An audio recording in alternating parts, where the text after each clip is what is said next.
Crowds of contributory pensioners in Osun State has converged in Osogbo, the state capital, to protest against the Minister of Interior, Mr. Aregbesola. The pensioners accused Mr. Aregbesola for deliberately withholding their entitlements and benefits while in office as state governor. Addressing journalists in Osogbo, leader of the retirees, Mr. Aregbesola, accused the past governor of diverting the 35 billion naira bailout fund given by the federal government for the payment of gratuities and arrears.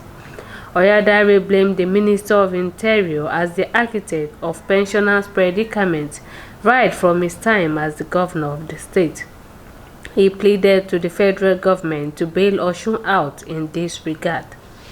And if salary is not paid for 5 years, you know what can happen. Our members have been living on our members. They have not been able to, keep the family together. And we have since been struggling to make our plight known to the whole world. And that is why we are here today. We want the whole world to appeal to Aregbe to come and explain to us how he managed our fund for 8 years. That is 2010 to 2018. We shouldn't have taken half salary at all because he was granted 35 billion at that time so that he could pay salaries and pensions.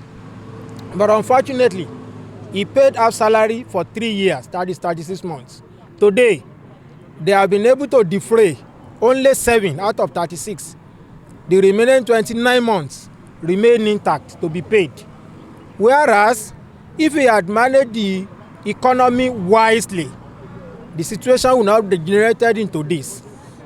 In 2010, sir, when we started the contributory pension, there is what we call redemption fund. It is an account maintained with central bank where they ought to have kept our accrued right, which we call a bond certificate.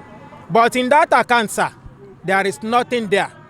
We learned that he took 60 billion from that account for investment.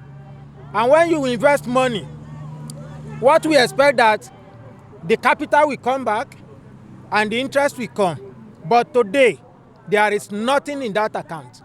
So he should come down to explain to us why he should throw everybody into this peril.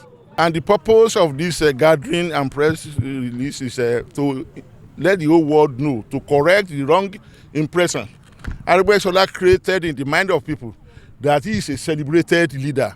Rather, he's a good example of bad leader that cannot be imitated. He caused a lot of havoc to people of Osun State and to Osun State economy. He put our economy into dungeon that may not be revived for the next 30 years. So the whole world should know. And he had ample opportunities to pay all the arrears of pension, salary, gratuity, and do a lot of work in Osun State. But instead, Aregbesola was so much interested in what he would take home. And that is the bane of our problem. For example, when we cry to federal government released bailout of 35 billion naira. And Aregbesola announced one of his outings that by September 15, 2016, he will not owe anybody anything in the Osun State. But like the type of a bad leader, having bad leadership, when the money came, he changed his voice that he will not use the money to pay us our entitlement. The pensioners were seen carrying placards with different inscriptions on it. Part of it says, Aregbesola, you are not a good leader to be celebrated. And Aregbesola, where is the 60 billion naira contributed by pensioners? Khadija Abdulaziz, Abntv News, Osun State, Nigeria.